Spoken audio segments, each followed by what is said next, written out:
मैं इस वीडियो में बात करूंगा इनकी आफ्टर सेल सर्विस के बारे में और मेरा एक्सपीरियंस उस बारे में कैसा रहा, इस बारे में मैं बहुत डिटेल में बताने जा रहा हूँ। तो हुआ यूँ कि 15 अक्टूबर 2025 को मैंने मीटियोर 350 परचेज़ करी। के बाद में मैंने इसकी जो 500 किलोमीटर्स की सर्विस होती है वो करवाई टाइमली, और उसके बाद में आज आ जाता है मार्च 2026 और 10-12 मार्च के आसपास मेरे को इस बाइक में एक इशू फेस होता है। सुबह मैं मॉर्निंग में बाइक लेके निकला था, तो मुझे घर आते हुए इशू फेस हुआ कुछ। फर्स्ट और सेकंड गियर पे जब आप स्लो चलते हैं तो बहुत जर्क फील होने लगे, बहुत झटके लगने लग गए भाई।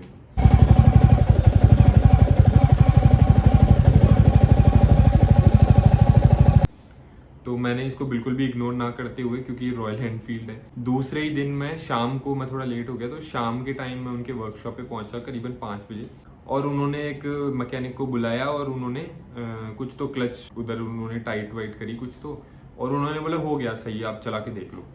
तो मैंने जब चला के देखी, एक राउंड लगा के देखा, तो मैंने देखा कि सेम प्रॉब्लम फेस कर रहा हूँ मैं, कुछ रिजॉल्व वहाँ पे हुआ नहीं इशू।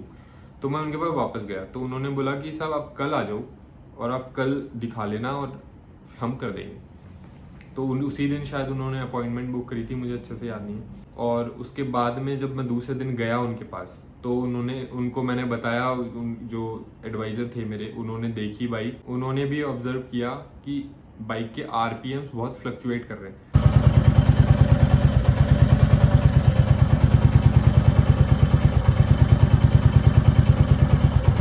बहुत ज़्यादा डिप आ रहा है बाइक में, और कहीं कहीं कभी ऐसा होता था कि ये डिप की वजह से बाइक बंद भी हो रही थी खड़ी खड़ी। तो ये चीज़ उन्होंने नोटिस करी और उन्होंने बोला मैं 1-2 घंटे का टाइम दो, मैं देख के करवा दूंगा। तो मैं 1-2 घंटे इधर उधर चला गया। उसके बाद में उन्होंने, जब मैं आया, उनका कॉल आया मेरे पास कि बाइक आपकी सही हो गई है। मैं उनके पास पहुंचा तो उन्होंने बोला स्पार्क प्लग वगैरह में कुछ दिक्कत थी, तो वो हमने फ्री ऑफ कॉस्ट चेंज कर दिया क्योंकि बाइक वारंटी में थी। उसके बाद में मैं घर ले आता हूँ बाइक को, क्योंकि बाइक ठंडी हो चुकी थी, तो पता नहीं चलता उस वक्त, उसको थोड़ा चलाना पड़ता है 2-4 किलोमीटर अच्छे से, उसके बाद में पता चलता है कि अभी भी इशू है या नहीं। तो जब घर आया मैं, तब तक मुझे कोई इशू नहीं लगा, बट 1-2 दिन बाद में मैं फिर कहीं थोड़ा दूर गया तो मुझे पता चला कि सेम ही इशू अभी भी आ रहा है। फिर मैं उनको वापस कांटेक्ट करता हूँ और मैं उनके पास वापस जाता हूँ। तो उस दिन अनफॉर्चुनेटली उनके पास लेबर नहीं होती, तो उन्होंने बोला कि सर आज तो लेबर नहीं है हमारे पास, 2-4 लोग हैं गिने चुने। एक उन्होंने टाइम दिया मेरे को कि आप ट्यूसडे को आ जाइए 3-4 दिन बाद में और हम करवा देंगे। पर फिर वहीं पे एक भैया थे, उन्होंने एक बार देख लिया खोल के कि ये बार चेक कर लेते हैं क्या दिक्कत आ रही है।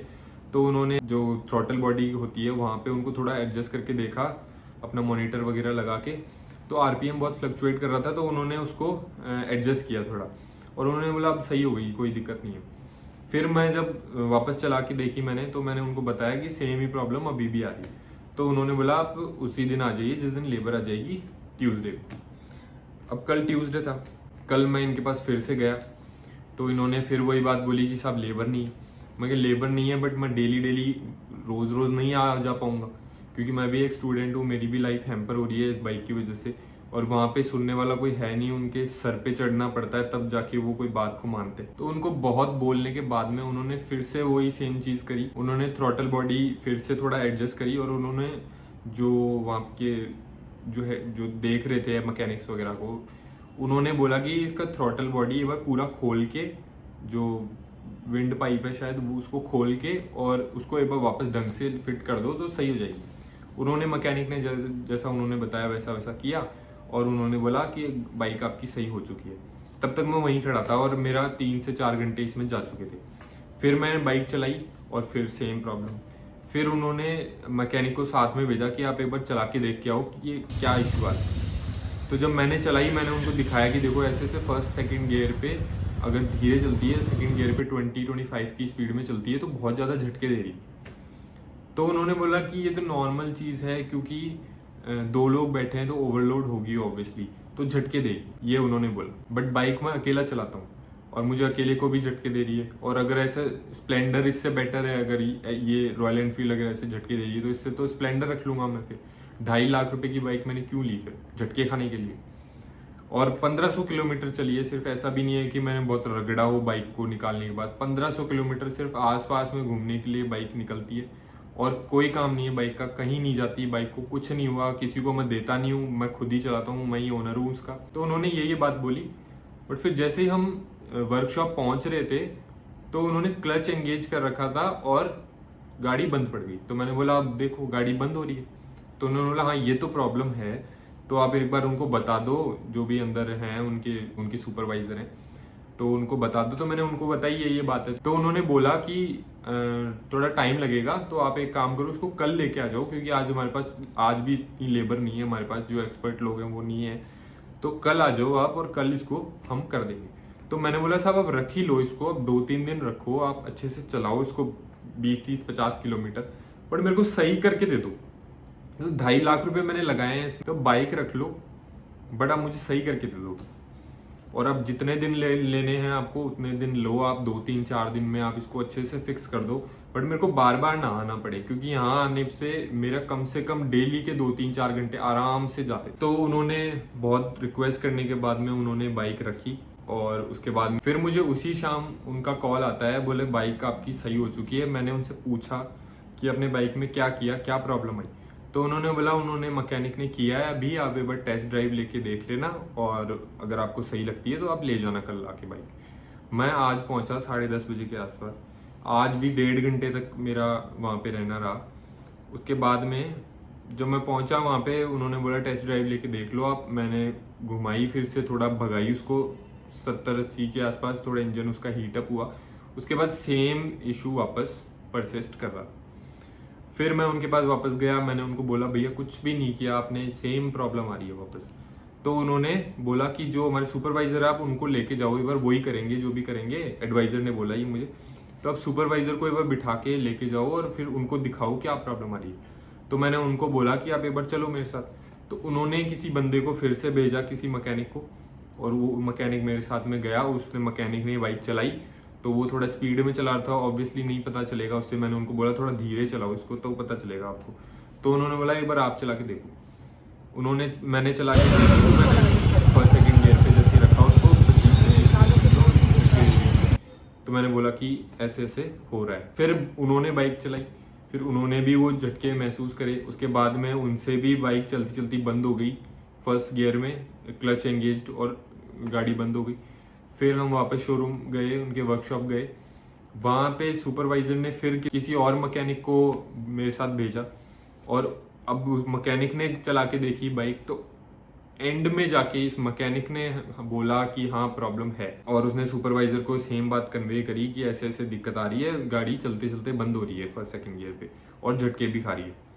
फिर उन्होंने आज बाइक ली है, और आज शाम तक करने का है उनका, कि आज शाम को दे देंगे। अभी उन्होंने बोला कि इंजेक्टर्स एक बार खोल के देखेंगे, इंजेक्टर्स में भी कोई दिक्कत हो सकती है, फ्यूल पंप में भी कोई दिक्कत हो सकती है। तो बेसिकली मैं 10-11 मार्च को उनके पास गया था, और 25 मार्च को आज उन्होंने मेरी प्रॉब्लम एक्नॉलेज करी है कि हाँ ये प्रॉब्लम सही में है। इससे पहले वो एक्नॉलेज भी नहीं कर रहे थे, वो थोड़ा बहुत हाथ लगा के उसको और बोले हो गई भैया जाओ। तो ये है रॉयल एनफील्ड में। तो वीडियो में बैठे बैठे आपने सुन लिया, मैंने बता दिया, तो आपको कुछ महसूस नहीं हुआ होगा, बट आप रियलाइज करना, आप बाइक लेके आ रहे हो 2-2.5 लाख रुपए की, और उसके बाद में आपको आगे से उनके सर पे बैठना पड़ रहा है, और उनको आगे से जाके घुस घुस के उनको बताना पड़ रहा है कि सर ये प्रॉब्लम है, आप ये फिक्स करके दो, ये फिक्स करके दो।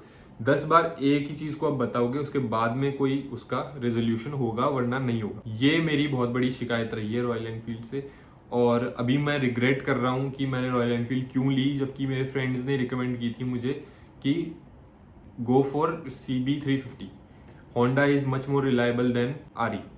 बट फिर भी मैं आरी का जस्ट एक ब्रांड नेम सोच के मैंने ये बाइक ली, और अब मैं ये चीज़ें फेस कर रहा हूँ। मैं एक स्टूडेंट हूँ, मेरे पास इतना टाइम नहीं है कि मैं रोज़ रोज़ जाके उनके पास बैठा रहूँ 3-4-5 घंटे। आज भी जब उन्होंने बाइक ली, तो उन्होंने मुझसे नहीं कहा कि सर आप जाइए अभी टाइम लगेगा, हम आपको कॉल करके बता देंगे जब भी बाइक हो जाएगी सही। मैंने उनको आगे से बोला सर कितना टाइम लगेगा, तो उन्होंने बोला टाइम लगेगा। तो मैंने बोला सर मैं जा सकता हूँ अभी या रहूँ, तो उन्होंने फिर बोला कि हाँ सर आप चले जाइए, हम बता देंगे आपको। मतलब आगे से वो कुछ भी नहीं बताएंगे, आपको ही हर चीज़ पूछनी पड़ेगी, आपको उनको इनपुट देना पड़ेगा, तब भी उनकी तरफ से कुछ आउटपुट आएगा। तो जब आप रॉयल एनफील्ड लें तो एटलीस्ट ये चीज़ ख्याल में रखें कि आपकी नई से नई बाइक को 3-4 महीने हुए हों, 1500 किलोमीटर चली हो तो भी ये दिक्कत आ सकती है। अगर इस चीज़ के साथ आप ओके हो तभी रॉयल एनफील्ड की तरफ जाएं, वरना मार्केट में बहुत सारे ऑप्शंस हैं, आप तसल्ली करिए। और मैं ऐसा नहीं कहता हूँ कि बाइक में प्रॉब्लम आएगी, बाइक में प्रॉब्लम आ सकती है, बाइक एक मशीन है, बट आप जब भी बाइक लें, जिस शोरूम से लें, उसके आसपास में उसकी वर्कशॉप पहले विजिट करें, पहले कस्टमर से उनका फीडबैक लें कि उनकी बाइक सही चल रही है या फिर उनको सर्विस में कोई इशू तो नहीं आ रहा, क्योंकि आफ्टर सेल सर्विस बहुत बड़ा महत्व रखती है बाइक के साथ। ये आपका एक्सपीरियंस बिगाड़ भी सकती है और बना भी सकती है। अगर आज भी बाइक सही नहीं होती है तो मैं आरी को खुद से मेल कंप्लेंट लिखने वाला हूँ, तो उसके बाद देखते हैं क्या होता है। अगर आपको इससे रिगार्डिंग अपडेट्स चाहिए तो मेरे को सब्सक्राइब कर लीजिएगा और वीडियो को लाइक कर दीजिएगा। Thank you.